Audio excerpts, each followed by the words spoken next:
자, 오늘 은혜 나누실 말씀은 요나서 4장 12절에 있는 말씀입니다. 요나서 4장 12절입니다. 제 성경책에는 없습니다.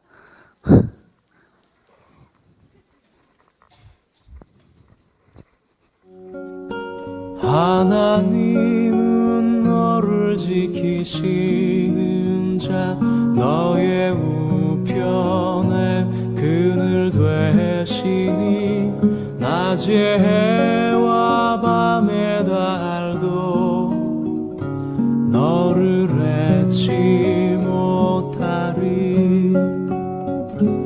하나님은 너를 지키시는 자, 너의 환난을 면케하시리. 그가 너를 도우시리라. 너의 출입을 지키시리라. 함께 찬양하겠습니다. 눈을 들어 산을 보아라. 너의 도움 어디서 오나. 천지 지으신 너를 만드신 여호와께로다. 천지 지으신 나를 만드신 너를 만드신 여호와께로다.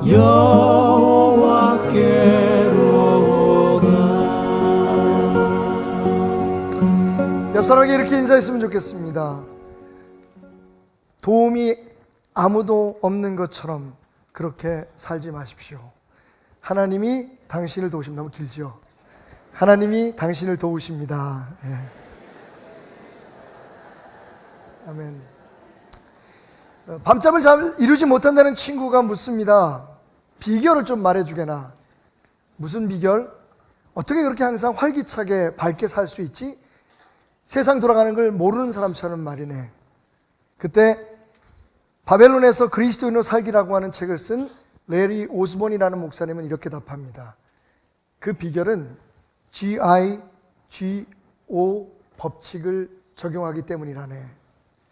아무리 비싸고 좋은 컴퓨터도 잘못된 정보를 입력하면 잘못된 결과물을 내놓을 수밖에 없다네. 우리의 삶도 마찬가지지. Garbage in, garbage out. 쓰레기를 내 삶에 집어넣으면 그 결과는 쓰레기일 수밖에 없다네. 여러분, 세상 돌아가는 일들을 보면서 거의 한 70%의 정보들은 다 쓰레기다라는 생각을 좀 많이 갖더라고요. 굉장히 흥미있는데, 자극적인데 도대체 우리의 삶에 어떤 도움이 될까라고 생각하면 오히려 그 정보들이 우리를 혼란에 빠지게 하고 우리의 가치관을 혼란에 빠지게, 혼동에 빠지게 하는 것은 아닐까라는 생각을 가져봅니다. 오늘로써 저희가 복동이 그 블루와 핑크 5주째 교육을 마칩니다. 1년에 2번씩 우리가 이런 일을 하는 이유는 정말 여러분의 삶에 세상의 여러 쓰레기 같은 정말 불필요하고 오히려 우리의 영혼을 상하게 하는 그런 정보들을 항상 접하면서 그래도 그 가운데 신선하고 우리를 회복시키는 하나님의 말씀을 우리가 우리의 삶 속에 받아들여서 그 말씀 가운데서 우리의 삶이 하나님이 기뻐하는 산 제사의 삶으로 그렇게 승화될 수 있도록, 그렇게 나타날 수 있도록 우리가 살아보자라고 하는 의도가 있습니다.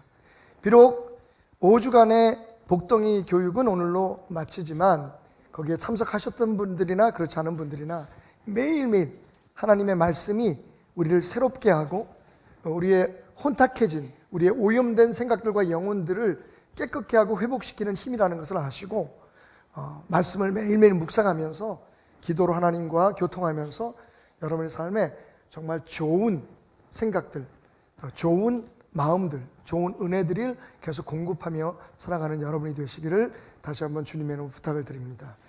GIGO 법칙은 쓰레기가 들어오고 쓰레기가 나가는 법칙이 아니라 good in, good out. 우리의 삶에 하나님의 선하심이 들어오고 그 선하심이 우리의 삶으로 사라져 내어지는 그러한 축복의 법칙임을 다시 한번 기억하는 저와 여러분이 되었으면 좋겠습니다. 그동안 복동이를 위해서 애써주신 모든 스태프들과 그리고 강사님들, 함께 참여했던 모든 분들, 기도하신 모든 분들에게 감사를 드립니다.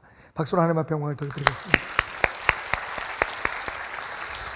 하나님, 오늘도 부족한 종이 주의 말씀을 대언합니다. 항상 그러셨듯이 강단 위에 혼자 두지 마시고 하나님 친히 말씀하시고 역사하여 주옵소서.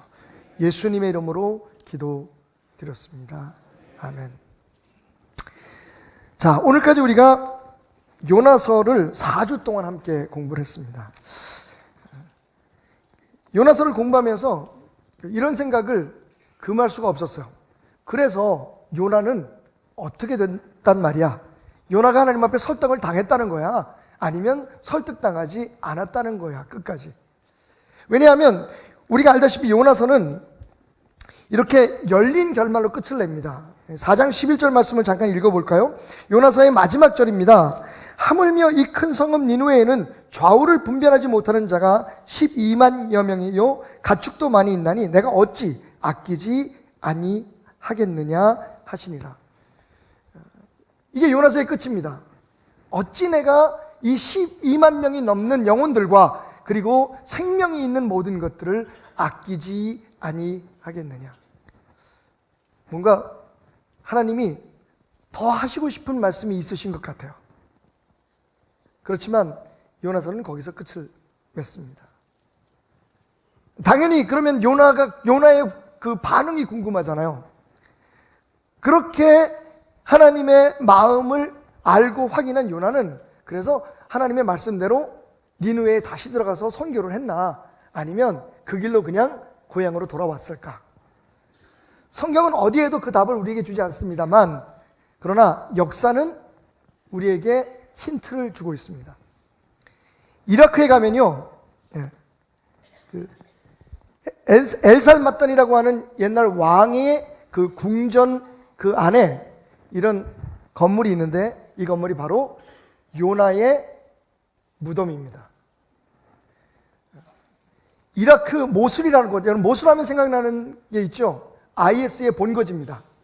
이슬라믹 네이션이라고 하는 극단주의 이슬람 테러 집단의 본거지가 모술이라고 하는 지역이었는데, 바로 그 모술이라는 이라크의 모술, 이라크 북부의 모술이라고 하는 곳에 요나의 무덤이 지금까지도 존재하고 있다는 사실입니다. 그것도 이라크 사람들, 그 당시에 니느웨, 아수르의 후손들에 의해서 요나라고 하는 여호와의 선지자, 이스라엘의 선지자의 무덤이 지금도 보존되고 있다. 그런데 여러분, 불행한 일이 있었죠. 2014년입니다. IS가 모술을 점령하면서 이 상징적으로 요나의 무덤을 폭파해버리고 맙니다. 이게 폭파된 후에 요나의 무덤입니다. 요나의 무덤만 폭파한 게 아니라 그 이라크에 있는 몇 개 안 되는 11개의 교회들과 성당들을 불을 지릅니다. 그리고 거기에 모든 그 제사장들 혹은 신부들 그리고 목사님들을 살해하죠. 그 사건이 있고 1년 후에 이슬라믹 네이션에서는 이렇게 발표를 합니다. 미국의 파이낸셜 뉴스라고 하는 그 경제 뉴스 잡지에 나온 그 기사인데요. 2015년에 이 IS가 요나의 파괴된 저 무덤 위에 아이들을 위한 놀이공원을 짓겠다, 그렇게 조롱을 하면서 기세가 등등했습니다. 그런데 여러분 알다시피 여러 강대국의 도움을 받아서 이라크와 시리아와 여러 주변의 국가들이 IS를 몰아내잖아요, 모술에서. 그리고 2017년 연합군과 이라크군이 들어가서 그 요나의 무덤을, 파괴된 무덤을 조사하기 시작했는데, 여러분 IS가 반달리즘을 위해서, 반달리즘이라고 하는 건 그 어떤 문화유산이나 이런 것들을 그 마음대로 도구를 하고 파괴하는 그런 행위들을 말하는데, 이 IS가 그런 행위를 저지르기 위해서 4개의 땅굴을 요나의 무덤 밑에다가 팠어요. 유적이라든지 유품들을 갖다가 훔쳐가기 위해서. 그런데 그 4개의 땅굴 안에서 이런 유물들이 발견됩니다.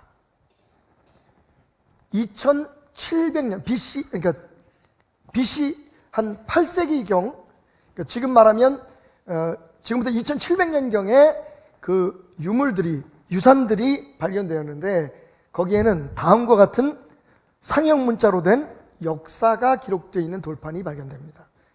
그리고 거기에 요나의 이야기가 등장하죠. 2700년 전에. 참고로 말씀드리면 요나는 기원전 8세기에 활동했던, 그러니까 당시에 이스라엘의 북왕국 이스라엘의 여로보암 2세가 통치할 때에 요나가 이스라엘의 부흥, 하나님의 나라의 번영을 예언했던 선지자예요. 요나는 성경에 그렇게 많이 등장하지 않습니다만 바로 여로보암 2세 당시에 이스라엘의 부흥과 평강을 예언했던 요나의 예언이 등장하고 있는데, 그때가 바로 기원전 8세기죠. 약 793년부터 그 여로보암 2세가 통치를 했으니까 그 당시에 요나가 그 하나님의 명령을 받고 니느웨로 갑니다. 니느웨에서 그 요나가 활동했을 때의 왕의 이름이 아슈르단이었어요. 아슈르단 3세, 역사에 나와 있는 사람입니다. 그때가 기원전 660년경이었었는데 바로 그때의 기록이 상형 문자로 요나의 무덤 밑에 함께 묻혀져 있었다는 겁니다. 많은 사람들이 요나서는 픽션이야, 우리에게 하나님의 마음을 깨닫게 해주기 위한 소설일 뿐이야, 어떻게 사람이 물고기 뱃속에 들어가서 말도 안 돼, 그리고 한 사람 때문에 그 아수르라고 하는 당대의, 아시리아라고 하는 당대의 최대의 국가가 그렇게 회개하는 일이 일어난다는 것은 있을 수 없는 일이지, 그건 다 기독교인들이 만들어낸, 유대인들이 만들어낸 하나의 소설일 뿐이야 라고 주장하는 사람들이 많았지만 역사는 말합니다.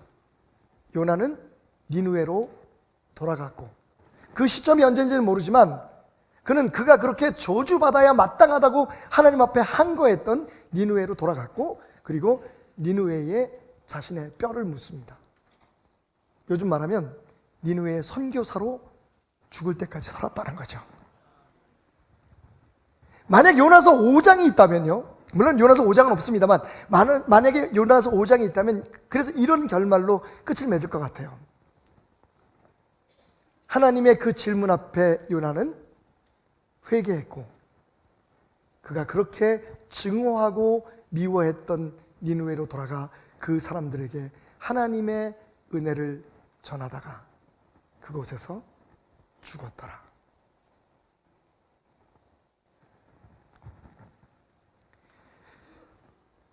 여러분, 오늘 조금 놀라셨죠? 성경에도 없는 구절을 설교를 한다 그러니 저 사람 이단 맞지 않나? 뭐 이런 생각을 하실 수 있겠지만, 저는 이런 그런 어떤 역사의 증거 속에서 나타난 요나서의 그 아름다운 결말을 생각하면서 제 나름대로 4장 12절을 한번 상상하면서 제 마음판에 써보았습니다.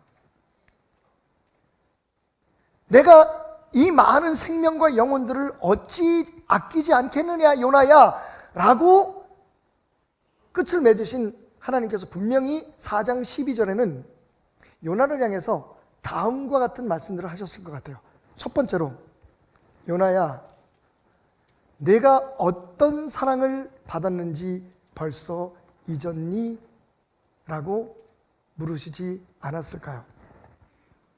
야, 넌 잠깐 네가 심지도 않고 네가 기르지도 않은 박넝쿨 하나, 너를 위해서 그늘을 만들었던 그 박넝쿨 하나가 시들어서 없어졌다는 이유 때문에 이렇게 화를 내는데, 이 큰 성 니느웨에는 좌우를 분별하지 못하는 사람들이 12만 명이나 있단다. 그리고 생명을 가진 많은 존재들이 있는데 내가 어찌 이 성을 아끼지 않겠니?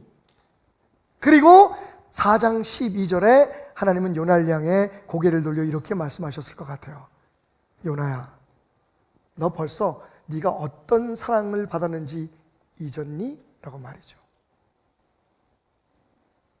요나서를 읽으면서 또 한 가지 재미있는 것은, 발견하게 되는 재미있는 사실은, 요나가 이스라엘의 선지자잖아요. 그리고 하나님은 이스라엘의 하나님이시잖아요. 그런데 요나서에는 이스라엘이라는 말이 한마디도 나오지 않습니다. 제가 그냥 혼자 생각해 봤어요. 왜 그럴까? 그리고 어떻게 결론을 내냐면, 아마도 요나는, 그죠? 개인적으로는 한 사람이었지만 그게 그 요나서가 기록된 그 목적 자체가 요나 개인이 아니라 요나로 대표되는 이스라엘 백성들의 태도, 이방인들이나 특별히 그들에게 그 가시처럼 괴로움이 되었던 사람들에 대한 이스라엘 사람들의 태도를 대변하는 그런 사람으로 요나를 등장시킨 것은 아닐까. 다시 말하면 요나는 요나 개인이 아니라 이스라엘에 대한 하나님의 말씀이었고, 그리고 그것을 오늘 우리에게 적용을 하면 어떻게 될까요? 바로 우리 자신입니다. 스스로 예수 그리스도를 믿어서 하나님의 백성이 되었고 우리는 하나님의 축복 속에서 살아간다, 우리는 구원받았다라고 주장하는 은혜를 선점한 기득권에 빠져있는 오늘 우리 교회들 그리고 성도들에 대한 하나님의 경고의 메시지는 아닐까라고 하는 결론을 내렸다는 말이죠.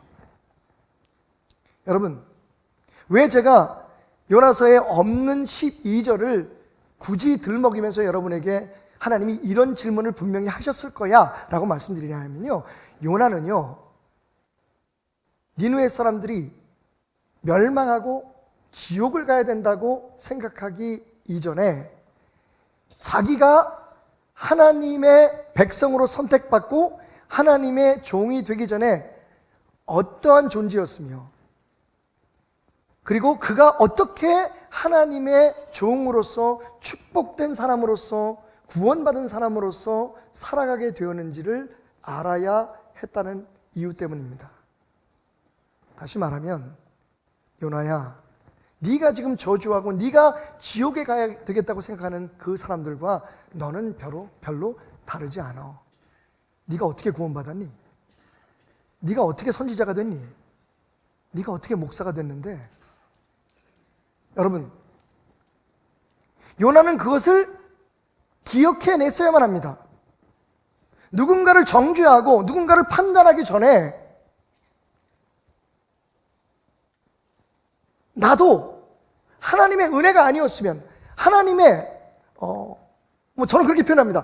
정말 과다한 사랑이 아니었으면 구원받을 수 있는 존재가 아니라는 사실을, 하나님의 은혜가 아니면 예수 그리스도의 십자가의 무조건적인 사랑의 선택이 아니었다면 우리도 역시 영원히 저주받을 수밖에 없는 사람들이었다는 사실을 기억해냈어야만 한다는 겁니다. 그 은혜의 자각 속에서 사람을 보게 되고 그 은혜의 깨달음 속에서 어떤 나라와 어떤 집단을 바라보게 되면 우리는 그들을 쉽게 정죄하거나 그들이 지옥에 갈 수밖에 없는 사람, 그들 머리 위에 하나님께서 불을 쏟아 부어주셔야 된다고 하는 그 저주의 마음을 가질 수 없을 것입니다.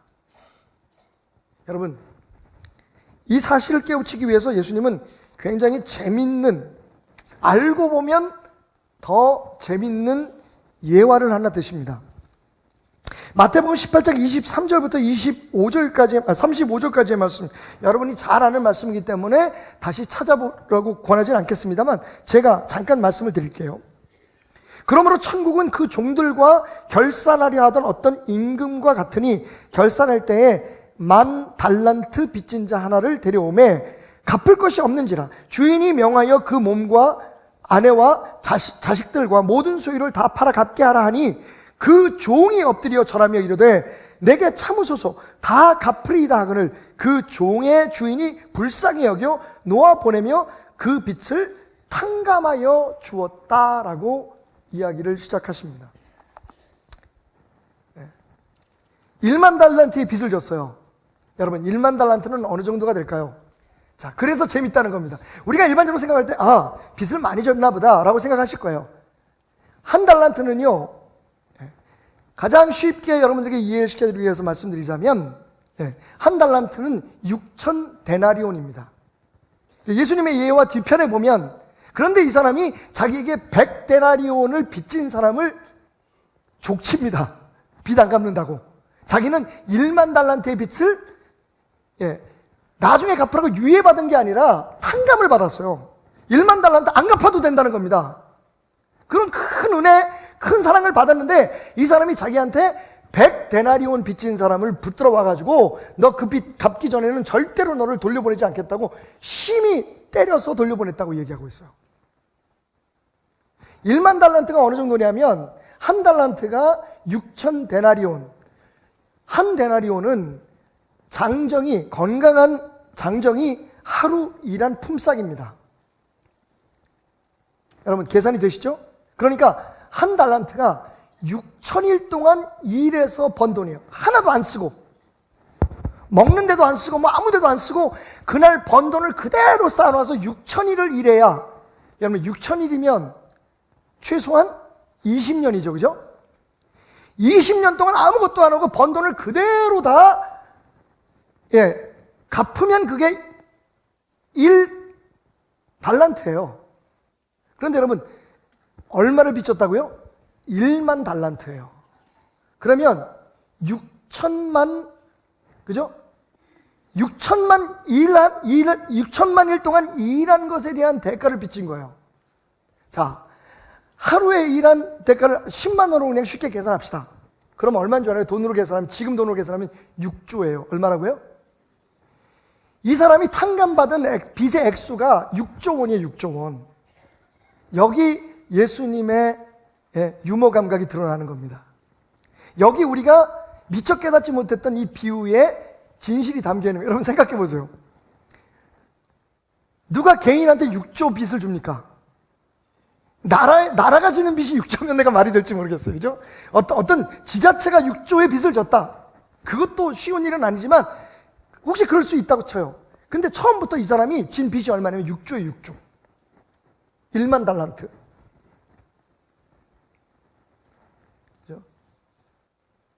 6천만 일 동안 일해야만 벌 수 있는 돈의 액수를 빚을 진 거예요. 근데 여러분 정말 기가 막힌 게, 이건 정말 기적이죠. 주인이 안 받겠다는 거예요. 알았다. 너 불쌍하니까 네가 갚겠다고 얘기하지만 괜찮아. 안 갚아도 돼. 아이고. 그냥 앞으로 편안하게 살아라. 여러분, 이건 정말 어마어마한 축복이잖아요. 상상할 수 없는 놀라운 은혜였어요. 근데 이 사람이 자기한테 100달란트면 여러분 말씀드렸죠? 하루에 10만 원을 계산을 하면 100달란트면 1000만 원이에요. 1000만 원. 6조 원을 빚을 탕감받은 사람이 자기한테 1000만 원 빚진 사람을 잡아 족친단 말이에요. 돈 안 갚는다고. 이게 하나님의 말씀이에요. 만약 임금이 그 사실을 알았다면 그 사람을 어떻게 하겠니?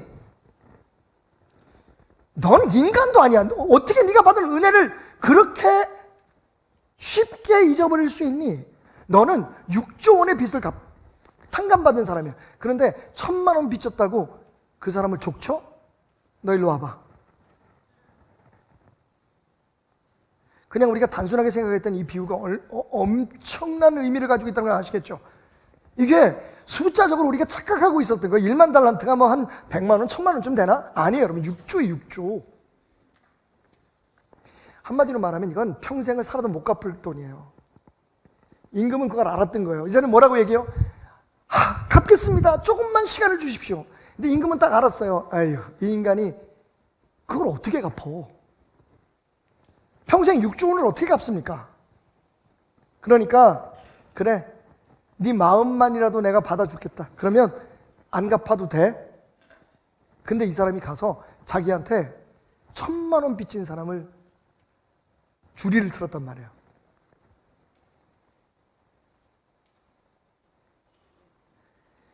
요나서 4장 12절이 있었다면 하나님이 요나에게 니느웨는 멸망해야 되고, 하나님 저 니느웨를 살리는 걸 내가 도저히 이해할 수 없습니다. 하나님이라도 그건 안 됩니다. 심지어는요, 하나님이 출애굽기에서 하신 말씀을 인용해서 하나님 앞에 공격을 해요. 반박을 합니다. 하나님, 악을 행한 사람들은 멸망한다고 말씀하시는데 왜 저 사람들을 살려주십니까? 하나님은 이렇게 말씀하셨을 것 같아요. 요나야, 너는 어떻게 살아났는지 잊어버렸니? 네가 어떻게 내 백성이 되었고, 이스라엘이 어떻게 내게 구원을 받았고, 이스라엘이 어떻게 나의 백성으로 선택받았는지 잊어버렸니? 그게 네 노력이야? 네가 한 게 뭔데? 네가 자격이 있니? 내가 너희를 선택했고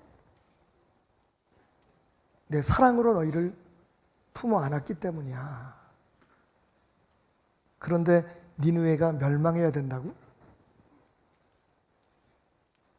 니느웨가 너희한테 잘못한 게 뭔데?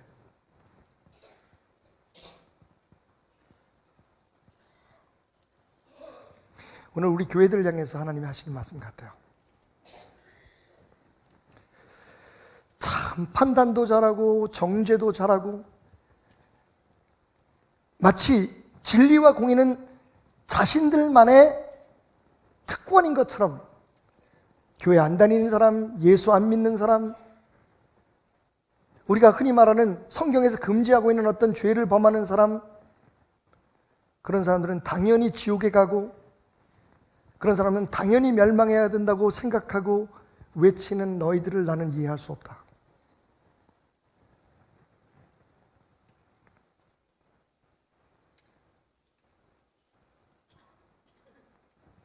여러분, 다시 한번 오늘 요나서의 책장을 덮으면서 여러분과 함께 나누고 싶은 말이 그거였습니다. 우리가 옳아서 우리가 진리이기 때문에 우리 모두가 선해서 하나님 앞에 구원받고 하나님의 백성 된 것 아닙니다. 하나님이 우리를 그렇게 선택하셨다면 하나님은 저 믿지 않는 자들을 향해 오늘도 기회를 주시기를 원하신다는 사실을 여러분 우리는 잊어서는 안 될 겁니다. 우리가 받은 은혜를 망각하면 그 순간부터 우리는 어떤 사람들처럼 다른 사람들을 판단하고 정죄하는 데 급급한 존재가 되고 맙니다. 요나야, 네가 어떤 은혜로 구원받았는지 벌써 잊었니? 제 마음속에 요나서 4장 12절에는 그렇게 적혀 있었습니다. 두 번째로 하나님은 아마 이렇게 말씀하셨을 것 같아요. 요나야, 내게 한 너의 약속은 지금 어디 있니? 여러분, 요나가 물고기 뱃속에 있을 때 하나님 앞에 이렇게 기도합니다. 거짓되고 헛된 것을 숭상하는 모든 자는 자기에게 베푸신 은혜를 버렸사오나 나는 감사하는 목소리로 주께 제사를 드리며 나의 소원을 주께 갚겠나이다. 구원은 여호와께 속하였나이다 하니라. 여러분, 모든 사람들은 하나님의 은혜를 모르지만 하나님을 믿지 않는 사람들은, 하나님을 알지 못하는 사람들은 하나님의 은혜를 몰라도 나는 압니다. 죽을 수밖에 없는 나를, 여러분, 물속에 던져졌는데 물고기가 나를 삼켜서 3일 동안 그 물고기 뱃속에서 살아날 수 있다는 것, 하나님의 기적, 하나님의 은혜 아니면 이게 가능하겠어요, 여러분? 그러니까 세상 사람들이 인정하지 못하잖아요. 그런데 나는 안 되는 거예요. 내가 어떻게 구원을 받았고 내가 어떤 과분한 사랑을 받았는지. 그래서 나는 하나님께 감사하는 마음으로 살겠습니다. 이제부터는요, 내가 이 물고기 뱃속에서 살아나가면 이제부터는 하나님 앞에 내가 약속한 것을 지키며 살겠습니다. 하나님만이 구원자십니다. 고백하고 나왔단 말이에요. 그런데 얼마 있지 않아서 요나가 어떻게 바뀌었나요? 하나님 앞에 불평하고 있어요. 심지어는요, 하나님 앞에 물론 그렇게 친근하게 하나님과의 교제를 나누고 있기 때문에 그럴 수 있다고 치지만 뭐라고 얘기하냐면 날 죽여달라 그래요. 차라리 내가 죽는 게 낫겠다고. 하나님이 지금 그 니느웨 사람, 하나님을 믿지 않는 니느웨 사람들을 살리시겠다고 그러는데 니느웨가요, 마치 하나님을 비웃듯이 얘기합니다. 그럼 날 죽이세요. 하나님이 무엇을 소중하게 생각하는지 알고 있으면서 요나는 하나님께 마치 농담하듯이 생명을 가지고 장난을 칩니다. 날 죽이시라니까요. 12만 명 살리시고 별 가치 없는 나 한 사람 죽이십시오. 차라리 그게 낫겠습니다. 하나님이라도 이건 아닙니다. 여러분, 얼마나 제가 한 말에 어폐가 있으면 하나님이라도 그럴 권리가 없다는 거예요. 하나님이라도 그건 옳지 않다는 겁니다. 여러분, 그 말이 맞습니까? 그럼 그분이 하나님이 맞습니까, 내 안에? 분명히 힘들고 어려울 때 물고기 뱃속에서 요나는 고백했어요. 하나님 앞에 약속했습니다. 나 감사하면서 할 거예요. 이후로는 하나님 앞에 하나님이 내 삶의 하나님이고 구원자는 오직 하나님이고 하나님이 무엇을 판단하든 하나님이 어떻게 선택하시든 저는 하나님의 그 뜻대로 살겠습니다라고 얘기해놓고 지금요 상황이 바뀌니까 감사는 거래 하나님 앞에 불평하고 원망하고 심지어는 하나님 앞에 죽여달라고 얘기하면서 뭐라고 얘기하냐면 내가 언제 그런 얘기를 했어요? 아무리 하나님이라도 내가 생각할 때 옳지 않은 결정을 내리시는 분의 그런 뜻은 난 따를 수 없습니다. 하나님 여기까지입니다. 저는 갑니다. 내 뜻대로 하겠습니다. 내가 옳다고 생각하는 대로 하겠습니다. 하나님은 오늘 요나로 대표되는 우리들 자신에게 저에게 묻습니다. 테나마 너 목사 안수 받을 때 네가 처음 14살 그 어린 나이에 미암교회에서 내게 너의 삶을 드리겠다고 약속하며 통곡하며 울었을 때에 그때 네가 내게 했던 약속 너 지금 아직도 기억하니? 너 그때 내게 결심했지. 너 내게 그렇게 말했지. 이제는 당신이 나의 삶의 주인이고 내가 주의 종으로 살겠다고. 지금 네가 가진 생각과 너의 행동과 너의 판단이 내 종의 모습이 맞니?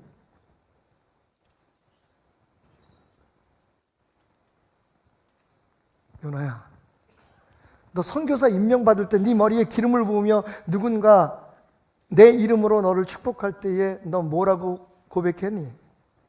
이제 나는 선지자로 삽니다. 나는 하나님의 종입니다.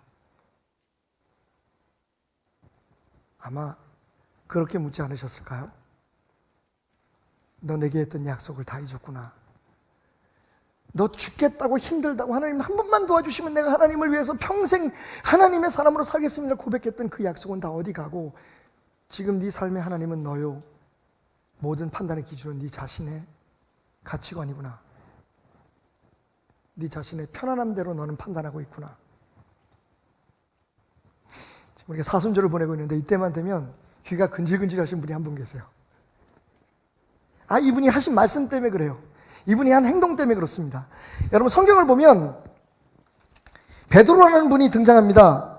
마태복음 16장 21절에서 22절에 보면 예수님께서 예루살렘에 올라가서 장로들과 대제사장들과 서기관들에게 고난을 받고 죽임을 당하고 3일 만에 살아날 것이라고 하는 말씀을 제자들에게 비로소 하시기 시작했다고 말합니다. 예수님께서 당신이 받을 고난에 대해서 지금 예언을 하신 거예요. 그러자 이 베드로가 이렇게 말합니다. 예수를 붙들고 항변하면서 여러분 느껴지시죠? 얼마나 강력하게 자기의 의지를 지금 보여주고 있는지.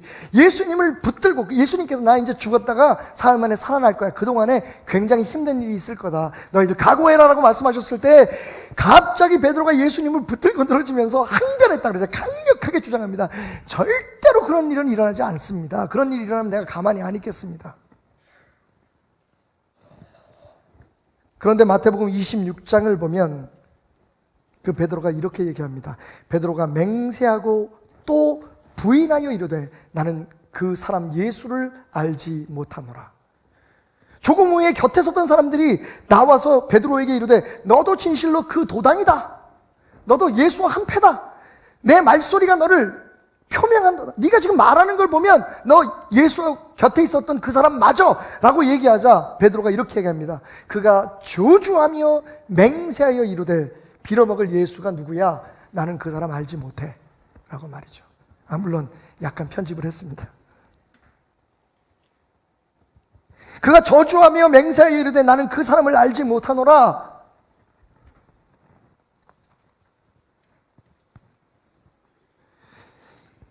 우리가 좋을 때 혹은 하나님의 도우심이 필요한 어떤 그런 절실한 순간에 그리고 처음 내가 죄인이었는데 나 같은 죄인을 위해서 십자가에 피 흘려 죽으신 예수의 사랑 때문에 내가 구원을 받았다는 사실을 알게 되었을 때 그때 두 눈에 흘러내리는 눈물을 씻어가면서 고백했던 것.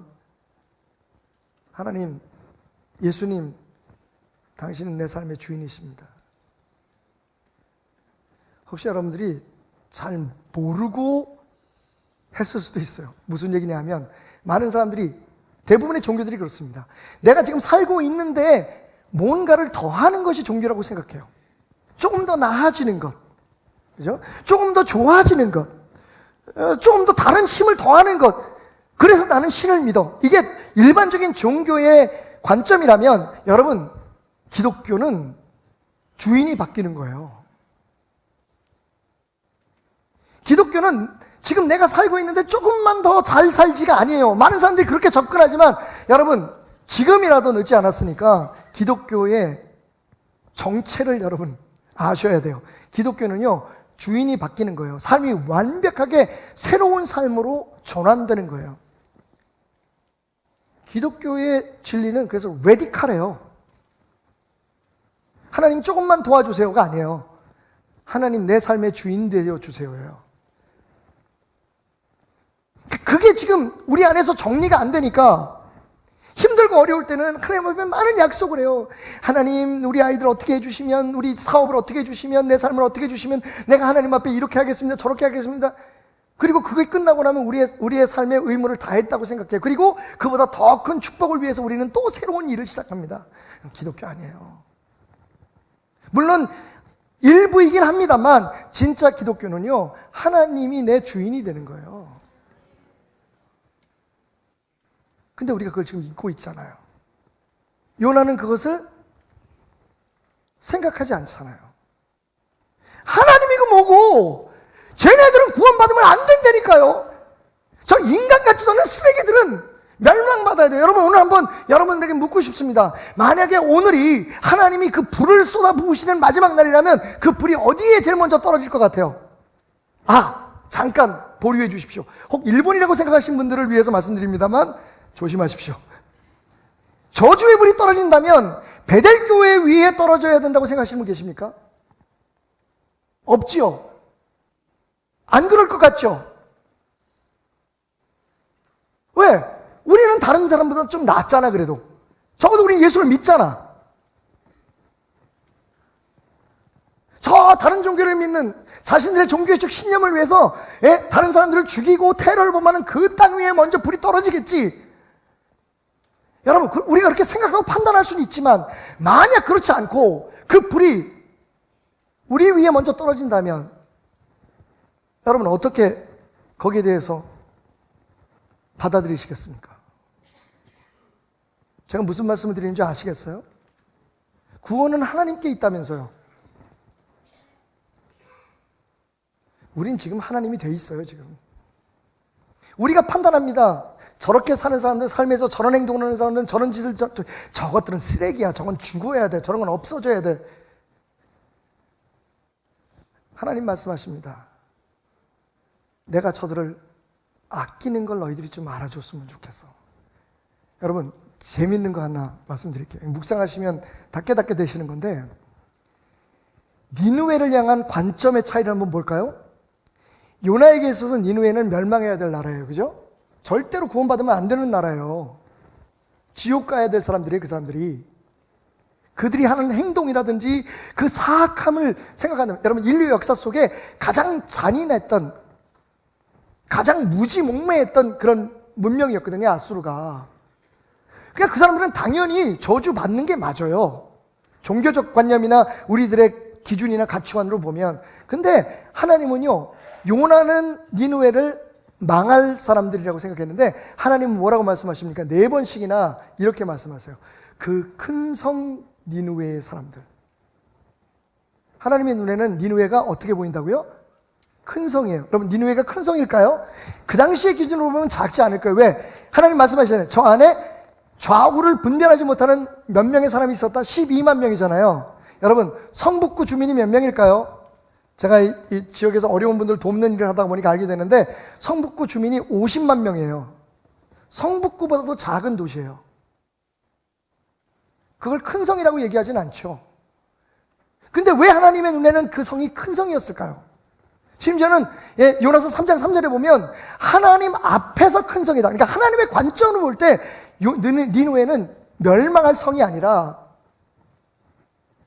지옥불에 타야 될 그런 대상의 성이 아니라 그 안에 12만이라고 하는 구원받아야 할 영혼이 있는 성이었어요. 하나님은 영혼의 크기를 보신 거지 그 성의 상태를 보신 게 아니에요. 다시 한번 말씀드립니다만 우리는 하나님 앞에 약속한 사람들이에요. 우리는 매일매일 그 약속을 우리의 입술로 확인하면서도 깨닫지 못하고 있어요. 예수님이 여러분에게 누구십니까? 주님이시잖아요. 그 말의 뜻이 무엇입니까?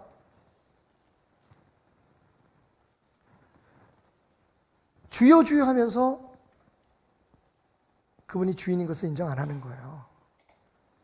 소소한 삶의 문제는 그렇다고 치고 하고 안 하고 있는 일들의 선택은 그렇다고 치고 여러분 심지어는요 하나님의 관점에서 보면 가장 예민한 거예요. 구원과 멸망에 대해서 우리가 하나님이 되어 있어요 지금. 그러니까 불은 여기 떨어지면 안 되고 일본 열도에 떨어지거나 왜? 그 사람들은 회개 안 하니까. 여러분 알고 계시죠? 베트남의 한 마을에 가면 따이안 출입금지라고 써 있어요. 우리도 다른 나라에서 전쟁 시에 행했던 일로 평가한다면 그렇게 칭찬받을 만한 사람들은 아니에요. 단지 우리가 뭐가 다르냐 하면 우리는 대통령이 베트남에 가서 사과했잖아요.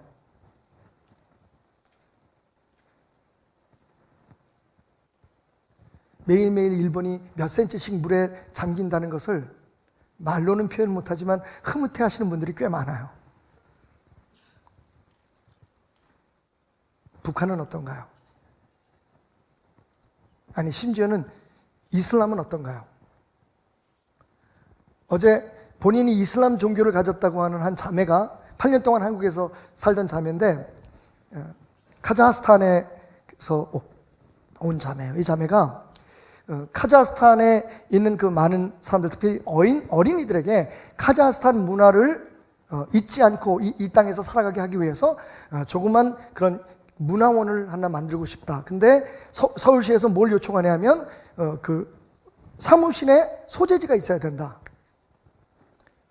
그래서 누구한테 얘기를 들으니까 베델교회가 그냥 밑도 끝도 없이 그런 거 잘한다고. 아마 다른 데서는 찾기 어려울 거라고. 베델교회 가보라고. 여러분 큰일 났어요. 우리가 소문이 그따위로 나버렸어. 그냥 오셨어요.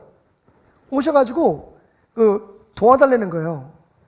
우리가 여기 오래 있지 않을 테니까 사실은 나라의 법이 있으니 그 법에 따라서 우리가 민간단체로 등록하는데 사무실에 소재지가 필요하니까 베델교회에 방 하나를 안 쓰는 방이 있으시면 저희들에게 허락해 주시면 되겠습니다. 제가 당연히 물어봐야죠. 종교는요? 이슬람입니다. 카자흐스탄은 거의 90%가 이슬람이에요. 그래서 제가 물었어요. 그러면 우리 교회에 오셔서 종교 활동은 안 하실 거죠? 당연합니다. 근데 여러분 사실 그 한계를 정하는 게 쉽지 않잖아요. 그죠? 그 사람들이 하는 춤이나 이런 속에 그 이슬람에 대한 어떤 그런 종교적인 신앙적인 그런 것들이 담겨져 있을지도 몰라요. 제가 많이 고민했어요.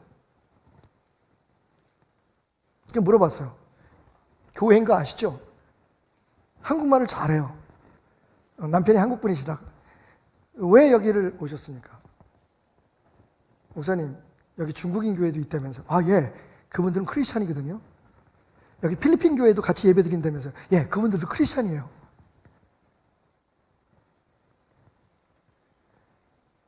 우리한테 방 하나만 주세요. 혹시 아시겠습니까? 제가 거기서 혹시 아시겠어요?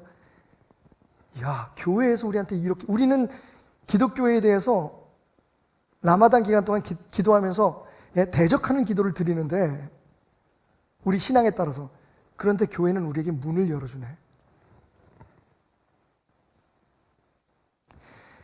그 마음에 움직여서 그 어쩌면 낚시지, 그 믿긴지도 몰라. 근데 그 자매가 얼마나 말을 잘하는지. 그렇게 예수님을 알게 되기를 원하는 사람이 있지 않을까요? 제가 물론 이제 교회 지도자들하고 같이 상의를 할 겁니다만 저는 그냥 왠지 모르게 빌려주고 싶어요. 그들의 종교를 보거나 앞으로 일어날 어떤 그 부정적인 것을 보기 전에 그 많은 건물들과 그 많은 기관 중에 왜 하나님께서 저분들을 우리 교회에 보내셨을까라는 것이 더 궁금했어요.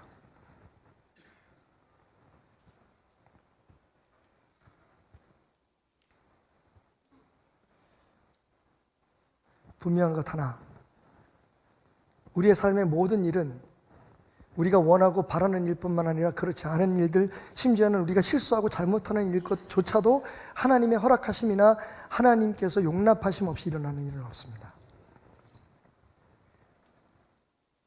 미래에 대한 두려움도 있고, 우리에게 잘못하고 우리에게 어떤 좋지 않은 영향을 미칠 만한 사람들에 대한 우리 나름대로의 편견으로 우리 마음이 강팍해질 수도 있겠지만, 여러분 분명한 건 그들도 하나님이 아끼시는 영혼을 가지고 있는 사람들이라는 것, 삶을 얘기하는 거 아니에요, 여러분? 그래서 그 빌어먹을 성, 파괴되고 멸망받아서 지옥 가야 될, 불타야 될 그 성도 하나님의 눈으로 볼 땐 12만의 영혼이 있는 큰 성이었던 거죠. 너 내게 뭐라고 약속했니? 그 고래 뱃속에서 내가 너의 하나님이라고 얘기하지 않았니? 넌 내가 시키는 대로 한다고 하지 않았니? 사실 우리의 고민은요, 순종하느냐 순종하느냐 않느냐가 아니에요. 이게 진짜 하나님의 뜻인가 아닌가를 묻는 거지. 근데 우리는 분명한 하나님의 뜻임에도 불구하고 순종하지 않기를 선척해요. 내 마음에 안 드니까. 그걸 하면 내가 빛나지 않거든. 남 좋은 일 하는 거예요, 지금. 그러니까 안 하려고 그러는 거예요. 마지막 12절에 세 번째 기록될 질문이 있다면 아마 이런 거 아닐까요? 그래서 요나야, 너도 내 마음을 품을 수 없겠니? 모르긴 해도 아마 그게 요나의 마음을, 요나가 니느웨로 돌아가서 죽는 날까지 선교사로 자신이 그렇게 강력하게 항거했던 그 땅, 구원받으면 안 된다고 생각했던 그 사람들을 위해서 자기의 생명까지 내놓을 수 있었던 그 이유는 아마 이 마지막 하나님의 마음을 알고 난 후가 아닐까요? 이게 내 마음이란다. 어찌 내가 그 영혼들을 아끼지 않겠니?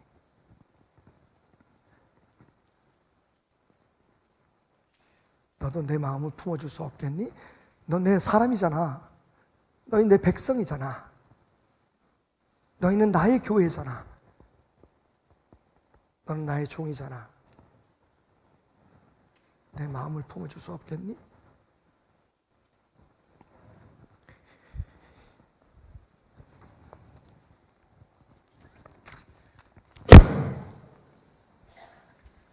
요나서 마지막 절입니다.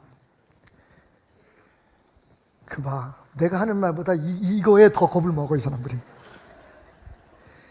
여호와께서 이르시되 내가 수고도 아니하였고 재배도 아니하였고 하룻밤에 났다가 하룻밤에 말라버리니 박넝쿨을 아꼈거든. 하물며 이 큰 성읍 니느웨에는 좌우를 분별하지 못하는 자가 12만 명이요 가축도 많이 있나니 내가 어찌 아끼지 아니하겠느냐 하시니라. 야, 너 한 거 아무것도 없는데 이렇게 속상해하는데 난 지금 이 사람들을 구원하려고 해. 난 이 일로 인해서 나를 믿는다고 하는 많은 사람들에게 욕을 얻어먹게 될 거야. 이거 진짜 하나님 뜻이 맞을까? 많은 사람들에게 의심을 받게 될 거야. 그런데 나는 그렇게 할 거다. 내 관심은 저들의 영혼을 구원하는 데 있으니까. 예수님은 이렇게 말씀하십니다. 아버지께서 나를 사랑하신 것 같이 나도 너희를 사랑하였으니 나의 사랑 안에 거하라. 여러분, 우리 항상 예수님과 동행하고 예수님 안에 거하기를 원하죠? 방법이 뭡니까? 주님의 사랑 안에 스스로 거하기를 선택하는 겁니다. 그러면서 예수님 말씀에 내가 아버지의 계명을 지켜 그의 사랑 안에 거한 것 같이 너희도 내 계명을 지켜 내 사랑 안에 거하라. 아, 예수님 안에 거하려면 예수님의 계명을 지켜야 되는구나. 자, 이해 없으시죠? 그리고 예수님께서 조금 걱정이 되셨는지 거기에 이런 살을 붙이십니다. 내가 이것을 너희에게 이르는 것은, 자, 내가 이제 마지막 결론을 내리기 전에 한마디 더 할게. 내가 너희들한테 이렇게 얘기하는 이유는 내 기쁨이 너희 안에 있게 하기 위해서야. 너 이렇게 살아야 기쁜 거야. 이렇게 살면 기뻐진단다? 그게 뭐예요? 계명을 지킴으로 내 안에 거하라는 거죠. 자, 그러면 마지막 결론. 그 계명이 뭘까요? 15장 12절 요한복음. 내 계명은 곧 내가 너희를 사랑한 것 같이 너희도 서로 사랑하라 하는 것이다. 근데 그 사랑이 근원이 뭐라고요? 하나님이 우리를 사랑하신 사랑이래요. 값없이 주신 사랑. 우리가 생각할 때 정말 과다하게 믿겨지지 않을 만큼 낭비한 것 같은 십자가의 그 사랑. 주님은 오늘 우리에게 적어도 저에게 이렇게 말씀하십니다. 테나마, 네가 내 종이라면, 내 사람이라면 내 마음을 품고 세상을 바라보고 내 마음을 품고 세상에 마음에 안 들고 네가 좋아하지 않는 사람들을 바라봐 줄 수는 없겠니? 라고 말합니다. So this life has given everyone a present, beautiful, shiny and new. Everyone but you. Golden ribbons, diamonds line everyone's path that leads to wide open doors. Everyone's but yours. Wide open doors. Hold on, keep on, even when the road seems very long.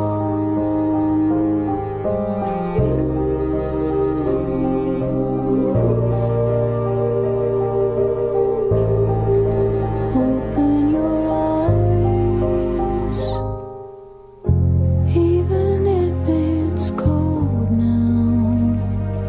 There's one thing you should know.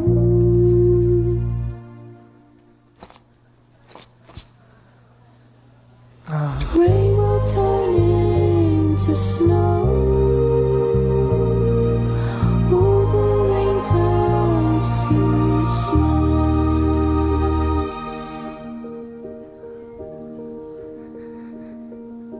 사순절을 묵상하면서 저는 주님 손에 흘리는 그 핏방울과 허리에서 흘러내리는 핏방울이 어쩌면 주님께서 다 가려주시고 꺾어주신 내 가시 중 아직도 남아있거나 새롭게 돋아난 가시 때문에 흘리는 피가 아닐까 하는 생각을 가져봤습니다.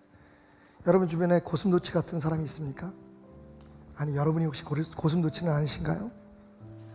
그런 우리를 주님은 사랑하셨습니다. 우리가 누구기에, 우리가 무엇이기에